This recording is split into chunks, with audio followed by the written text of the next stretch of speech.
Hey guys, what's up? It's Tees here coming at you with another Tips with Tees in College Football 25. Today, I'm going to be going over clock management and what you should be doing and how you should be using your clock management, your timeouts, and everything just before half. But before we jump into the video, if you could please leave a like, and if you're new to the channel, subscribe, and don't forget to turn on your notifications so you don't miss another Tips with Tees in College Football 25. Like I just mentioned in this video, we are going to be going up as Ohio State, going against Syracuse Orange, just a random team that I selected to try to get in a situation where it's under 2 minutes and you got the 2-minute drill. The goal in this is obviously to score points, right? Obviously 3 or 7 is going to be a win, but you want to make sure that you run that clock down as much as you can, because the more time you give on that clock, especially if you're going up against a user, the more of a chance that they have to score points on you to basically cancel out your points. And that's the last thing that you want to do. You want to give them no time on the clock at all right before halftime.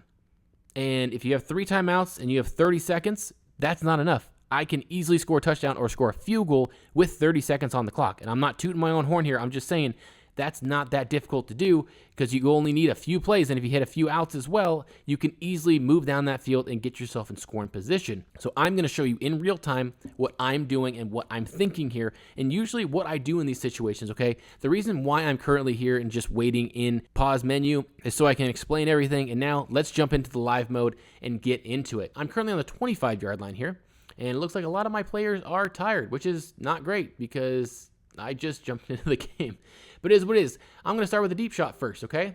I'm going to go with a little flood route here. It looks like they're going zone. So I'm going to look for Tate and maybe Egbuka over the middle. So let's see exactly what happens here.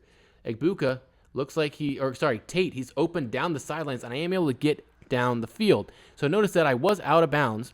And so now there's a minute 21 to go, and I'm on the 45-yard line, and I have all 3 timeouts. Unfortunately, Tate looks very, very injured here. Not ideal, but now what I'm going to try and do is chew the clock for at least one play, and I'm going to run the ball and then let my guys take their time to chew the clock, obviously. See how far up here I can get here. Gain another, 2 yards? Okay. So I got minute 16. So the next play I'm going to pick, I'm definitely going to keep in mind that I am probably going to have to be able to, not run a hot route, because I'm not going to have any time because I'm chewing the clock. Now watch that clock just go all the way down to 48 seconds, and that's fine. You still have all 3 timeouts, and they're running zone here, so I should have a spot on the outside, which I do. And boom, look at this. I could take this all the way if I wanted to, but I'm just going to get down at about the 2-yard line. Unfortunately, I did go out of bounds. So what I'm going to do is I'm going to hand the ball off here and try to get stopped just outside the 1-yard line. And again, this is against user, but this is what I try to do. Boom, I easily could score. Again, I am playing on Heisman difficulty, so keep that in mind. I am doing that, so it's not that I'm just lying and I'm just playing very easy. This is what I'm thinking every single time. If you do put the clock into chew, definitely make sure to turn it off, because I have been in that mode where sometimes I forget to and it drops all the way down, and if you're not paying attention, you don't get those seconds back, obviously, and you might have to blow a timeout when you don't need to.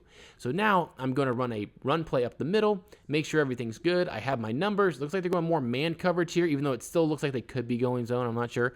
I am going to wait until the clock is down to 12 seconds before I hike this ball, because I don't need any more time than that. I'm already at second down and goal. I'm going to have 1 or 2 more options here. So if I do score here, which I might, I don't, I can call timeout. 9 seconds left on the clock. 3rd down from the 1-yard line. I have time still to make something happen here, okay? So keep that in mind, that I have 9 seconds. That's plenty of time. That is more than enough time to do something. I'm going to run an RPO read bubble here. Let's see what they got. A lot of their players are playing off, so I think I have the option to even run this one in if I want to. And I have 2 timeouts, so I can obviously call timeout if need be here. Boom, they all get sucked up there, and I have an easy touchdown with 6 seconds to go. The goal is obviously to try to get 10 seconds or less on the clock when you get the ball back. And the reason why is because all it takes is 1 or 2 plays, and they can put points on that board. You want to limit as much as possible. And I've played enough against the CPU where I've seen it firsthand that you give 15, 20 seconds, you have a bad play call. The CPU, for whatever reason, can read the field very, very hard, very, very well, should I say. but you want to leave less than 10 seconds on the clock ideally. Obviously, depending on who you're going up against, if you're going up against somebody that you feel not confident against, you know, like, hey, I don't feel confident when I go up against this guy. If I score touchdowns and points, I'm taking those points.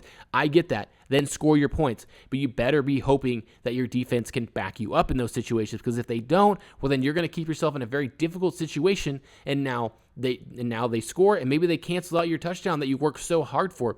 So now I'm just going to show 6 seconds to go here. I mean, they have no time to do anything. And if you get the ball at start second half, well, then this is called double dipping, because you end up scoring right before half, and then you get the ball. And look, if they take the ball out as well, now they knock it down to 3 seconds. And they're not even going to attempt to play here. They're just going to kneel the ball right here. But yeah, that's what I do, guys. That's my plan. This is just one live example. If you guys do have questions about what I do and what I do with my timeouts and things like that, I really don't start calling timeouts, honestly, until maybe about like 40 seconds left in the half, because I want that clock running, and sometimes your opponent's not paying attention, and if you throw that chew the clock in there when they're not paying attention, they might be trying to like save that clock as well, and they might have 3 timeouts, so they obviously can use that timeout to stop your chew the clock. But if they're not paying attention and you throw it in there for one random play, you can drop the clock another 30 seconds. So you got to keep that one in mind, guys. But that's going to do it for this video, guys. Hopefully you guys enjoyed it. Hopefully you learned something. Use this clock management skill to your advantage, because it does shorten the time that they get to score, making it almost impossible. Plus, you go up another touchdown. But if you guys did make it this far, please leave a like. If you're new to the channel, subscribe, and don't forget to turn on notifications so you don't miss another Tips with Tees in College Football 25. Thanks. I'm out. Peace.